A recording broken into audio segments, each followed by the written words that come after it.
This is the weekly wrap up presented by the Conversation Project, and I am Jay Cleveland Payne, the man behind the scenes for this thing. And I'm going to present for you in this podcast or video as you're taking in the top 10 stories based on your engagement in our feeds on Facebook and Twitter or X from Friday, February the 2nd to Friday, February the 9th in 2024.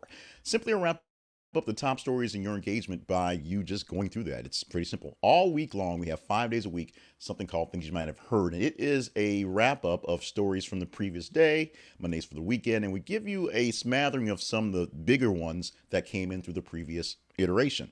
Here, these are the top 10 stories specifically from you based on what you said. So you tell us exactly what you want to talk about.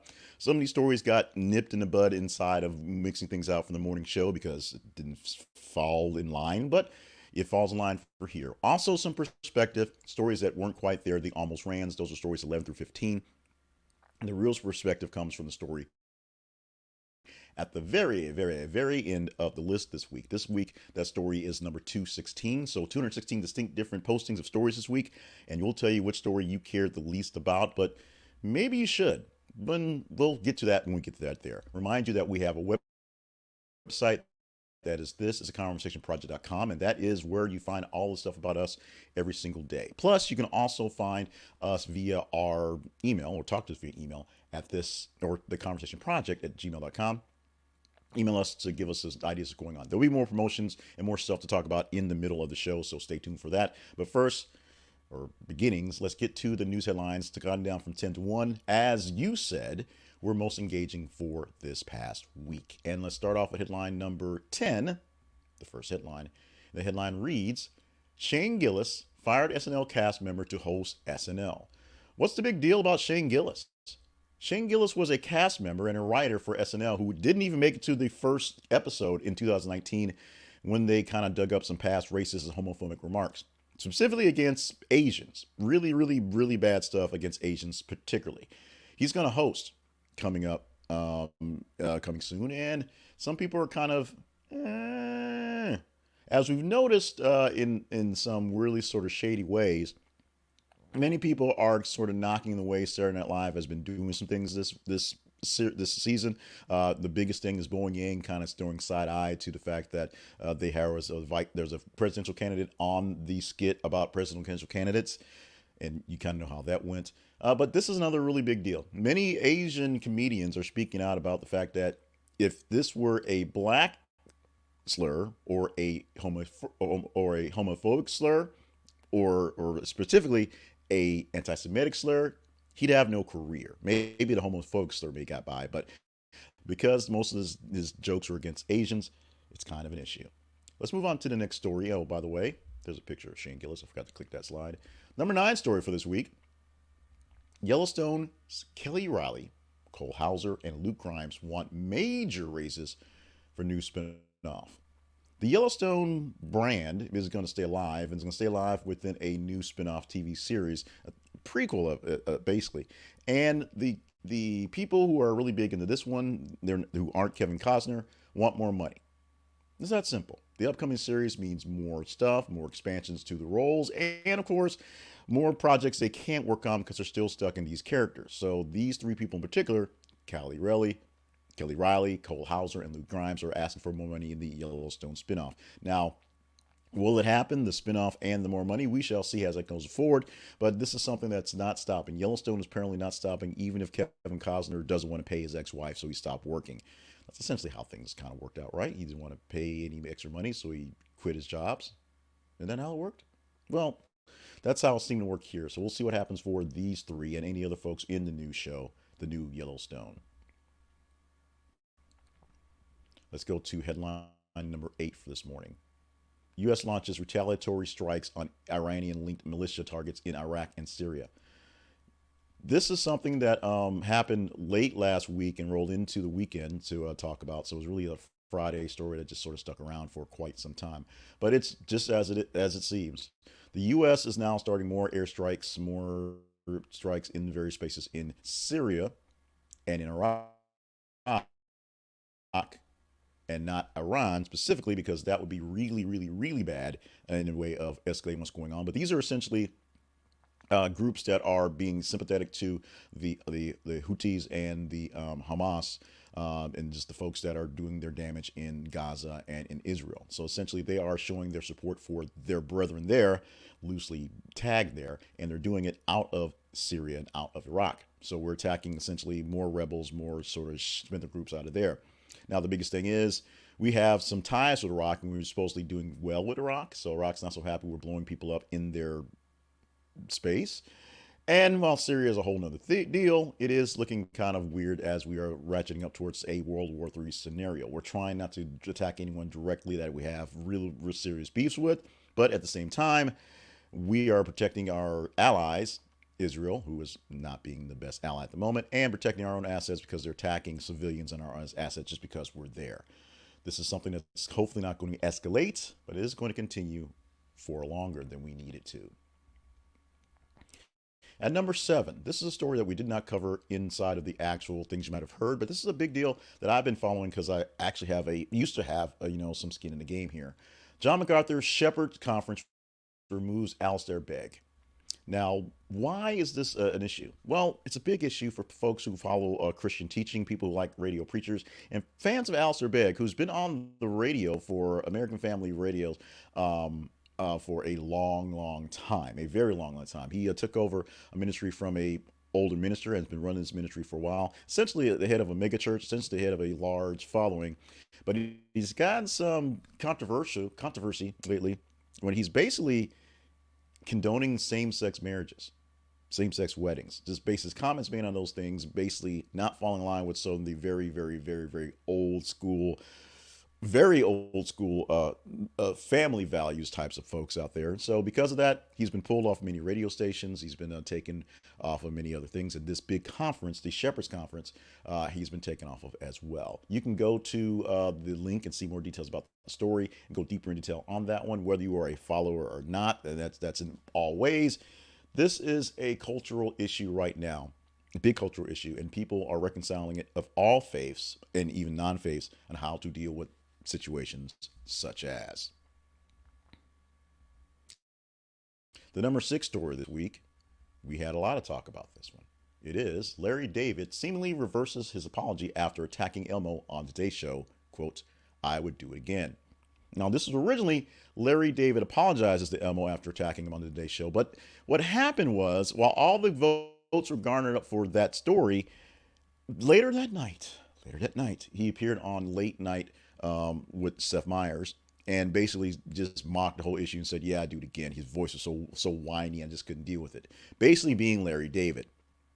Now, what happened was Elmo did a tweet on X, an X on Twitter or whatever, and talked about people, "Hey, how you doing?" And there was a whole lot of people saying, "I'm not doing so well," in which Elmo gave out some advice and some links for mental health stuff. Elmo and his father Louis, were there on the Today Show to talk about how people weren't doing so well. And of course, Larry David just rolled into the middle segment and started choking on Elmo, in which Elmo's father took this as an opportunity to teach a lesson about emotional well-being, already on there, and asking permission for touching someone, as you can see. So Today's Show and the people behind the puppets for the Sesame Street puppets were very quick to step into this one, and of course Larry David stepping into all sorts of things going forward. He's of course promoting the final season of Curb Your Enthusiasm and living the life as Larry David in some weird way. Actually, not so weird, I guess, just in the way. Oh, yeah, there's the incident in question right there. King Charles diagnosed with cancer. That's the number 5 story for this week.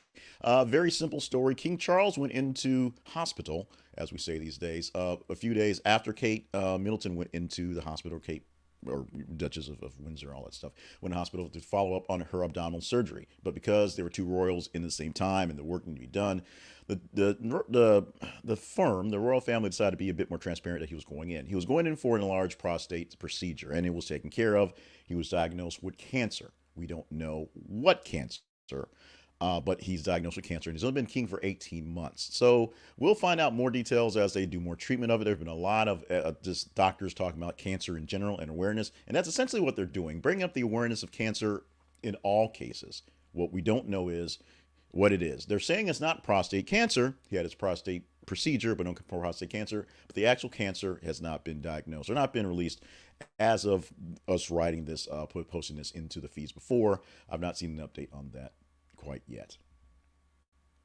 At number four, international incident maybe. Lionel Messi shows no shows, ignites booing and calls for refunds at Inter Miami match in Hong Kong. But it got worse. So Lionel Messi went to China, actually Inter Miami, his Major League Soccer team went to Miami to do some friendlies. And he didn't play, wasn't feeling well. He wasn't the only one that didn't play, but they were expecting to see Messi on the pitch on that day. And he didn't show up, and there were kind of rumors on whether he'd be there other places in while they're on that Asian kick of leg tour. He said he was sorry, he felt bad, and all sorts of people were kind of pissed they didn't see Messi on the pitch. Guess what? A friendly with China for next month, where Argentina, the team that he actually plays for and that does something of importance, won his World Cup, has had their friendly canceled because he didn't show up for the match with Inter Miami, the team that doesn't really do very much in Hong Kong. We will see how that works out going forward. Messi is the biggest star internationally in soccer. He is, you call him the biggest star because soccer is an international sport, essentially in the world. Not named LeBron maybe or something like that, but this guy is big business, big money, and the Chinese are pissed.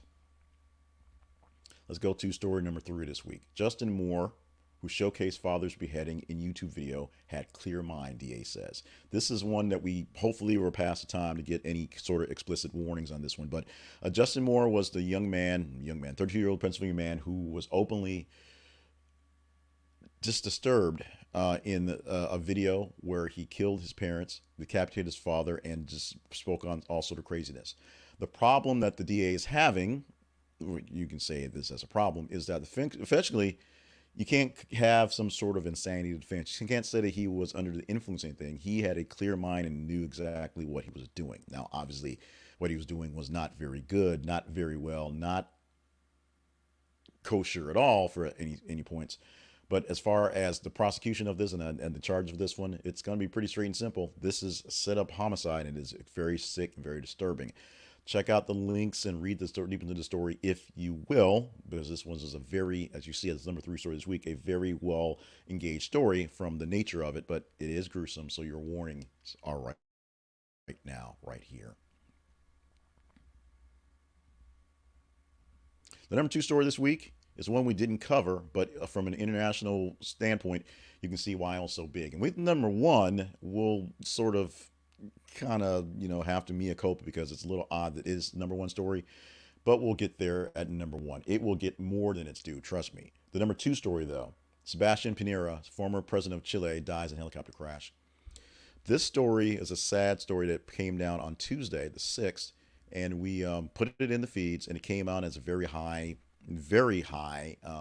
notion, but we didn't put it in for the Daily Show.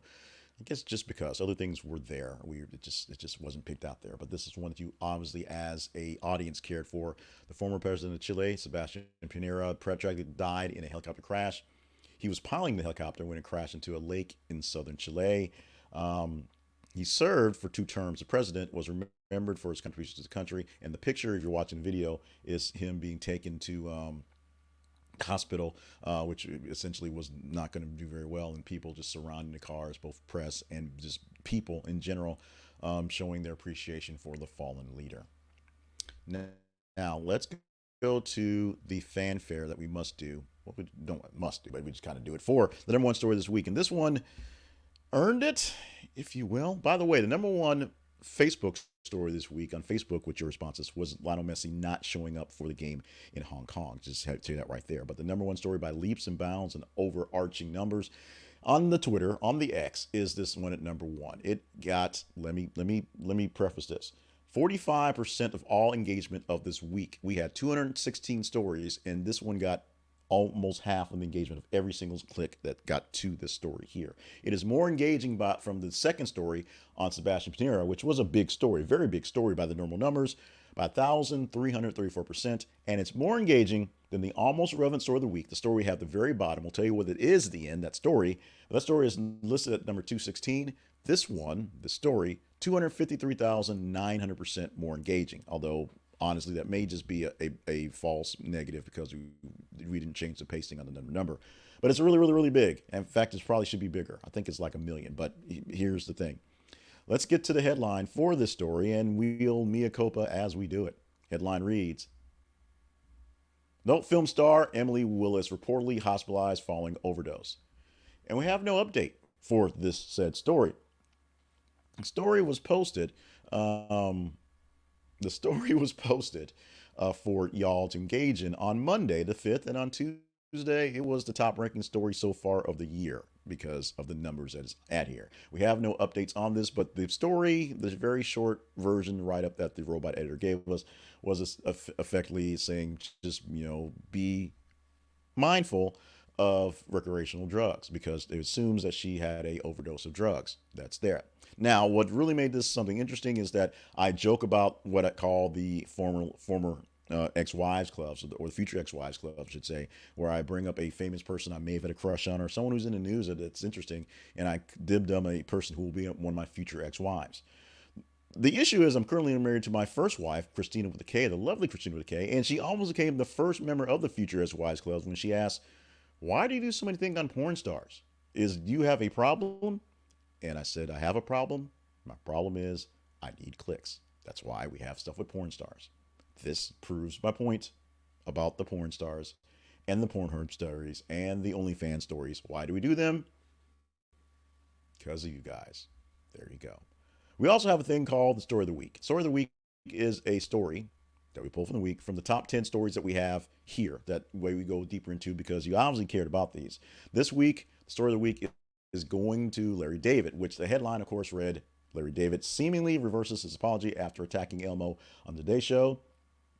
We're going to go into the life of Larry David and how the life of Larry David is really the life of Larry David. It's hard to tell whether the TV show, the fictionality of it, or his real life, which does seem kind of weird with all the people he's met and all the stuff he's done, intertwine and become what it is. Now, here Larry David pulling in Larry David and choking Elmo on live TV as Larry David, not as Larry David. It seems a little meta because it is. So we're going to talk about it.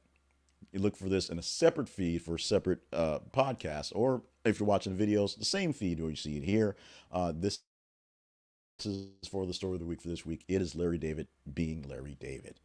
Let's talk about our sponsor for this week. And we've just sticking for this program here. We like to really hit hard on the fact that we use Ground News, and we want you to be a Ground News subscriber as well. Not just because we get an affiliate kickback when you get the app on your phone, because that's great, but you are a person who likes fast news or interesting news or little perspectives of news. That's what we give with the Conversation Project. We give you little snippets of things you might have missed. We give it to you pretty quickly, pretty detailed, and we can give you some things that you might not have heard from your side of the aisle, because the conversation only works if everyone's talking about a bit of everything, not just what one personal particular side is doing. So the Conversation Project is glad to have Ground News as one of its sponsors. What you get from Ground News is an app on your phone that allows you to see various news stories from various perspectives. Literally, it'll give you a topic, such as if you're watching a video, we use the clip from the day, a few days after Henry Kissinger died. And it gave news perspectives on that one. And for him in particular, there were stories that called him a genius and a man who saved the world with his knowledge. And there were people who said he was evil and couldn't have died any faster. And a lot of folks in between. You got a chance to see the headlines from various different sources, what they were saying, how they were treating it, and whether it was more progressive or liberal or conservative or Republican type of response. And it does that with various other stories. In fact, there's a function where you can see things that aren't being covered by your side at all, or sometimes not being covered at all. Various links to things that are just sort of out there that don't seem to be picking up, and things that are covered overly done by the blue side and overly done by the red side that the other sides are ignoring because either makes them look bad or the story is actually kind of fake news is trashy, and so and it makes the other side look bad in the process. Check it out. You can get Ground News for a special discount for the year and just be a part of a growing number of folks who really understand, really want to know how things are working and to understand how other people are seeing things, whether they agree or not. This is a conversationproject.com/ground news. This is a conversationproject.com/ground news is where you can get the link to the app. If you install the app and use our link, we get an affiliate commission. We thank you for that. Helps us, keeps us on the air, keeps us going. And with that, we're going to go to our quick promo part here for the Conversation Project. This is the month of February, and in other iterations, we're doing overly extended comments, overly extended calls to action to get more people in here. I'm going to say this right now. We're trying to get $200 of new sustaining a regular recurring income in February, but I'm not going to go that deep into detail of the begging and the pleading here.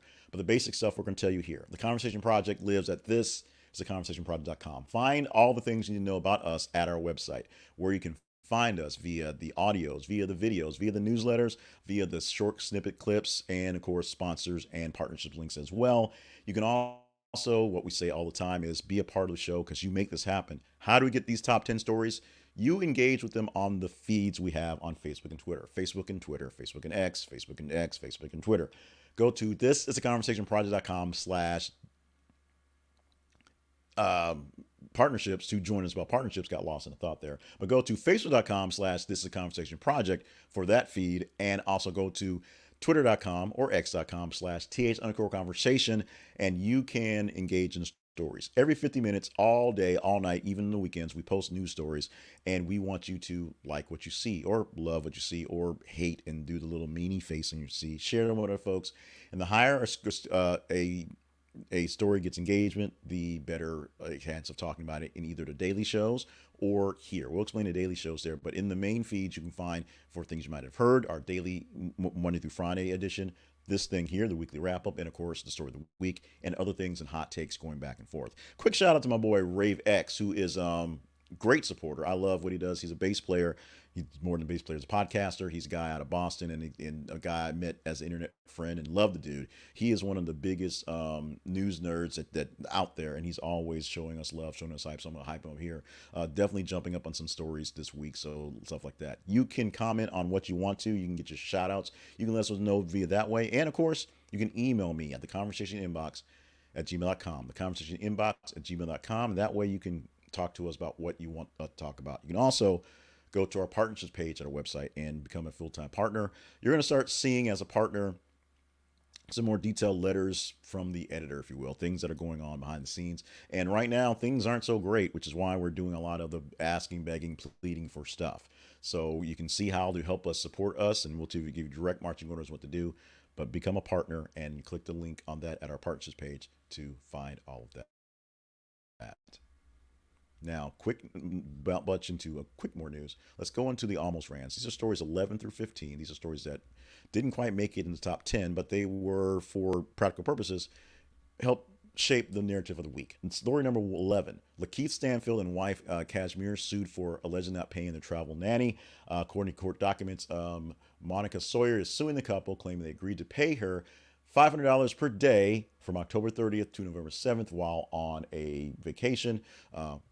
For 24/7 care. They did not. They're going to court. Number 12, weather ends AT&T Pebble Beach Pro-Am early. Yeah, all the rain in California made a big deal and made an issue for this Pro-Am shoot. The early days were fine, but the later days got washed out. Sunday just probably just called it quits, and they gave the win. They declared Wyndham Clark the winner because he was ahead at the time. Thank you so much, Wyndham Clark, for all your efforts. At number 13, gamers want refund for Suicide Squad Kill the Justice League.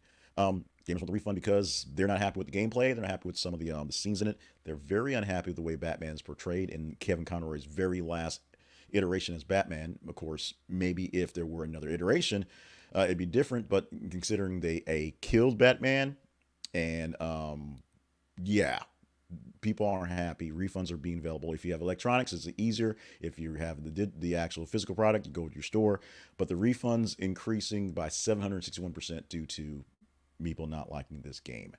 Number 14, Bill Maher calls Kanye West a charming anti-Semite. Always hard to say that when you say it real fast. Won't air interview that he did because all the stars do these long 2-3 hour interview things these days because it's all the rage. Bill Maher's had to sit down with Kanye West. Said he was a charming anti-Semite. He said those words in the response to it, but because he doesn't want to be a part of that whole, promoting anti-Semites, this interview will never air. You'll never see a clip. You'll never see a snippet of it. It's not going to happen. This happened. You know about it, but you're never going to see it. It's there. And troubled lender NYCB seeks to reassure investors after a 6% stock slide with a Moody's credit downgrade. Money is always important. This is a bit more complicated story than just saying, oh, the bank is going bad, so the stock's going down. There's a lot of iterations in there. You need to read the link hit the link for the description for the full story, or look it up yourself. Stock has recovered a little, but not quite a lot since this happened. Posting this on Wednesday because the stock slide happened on Tuesday. And also, we got to tell you about things that you didn't care for very much. This is, for this week, the almost relevant story of the week. The headline reads, thousands of employees at tech giant SAP signed a petition saying they felt, quote, betrayed, unquote, by the company's, quote, radical, unquote, return to office U-turn. So the CEO of SAP essentially was like, you know what? We don't have to go back to the office. That's okay. And then it was like, nope, you come back to the office because Zoom calls just ain't working. 5,000 people signed this letter criticizing the policy, and the CEO said, you know what? You can't, this is not working well. People have to come to the office and be with each other.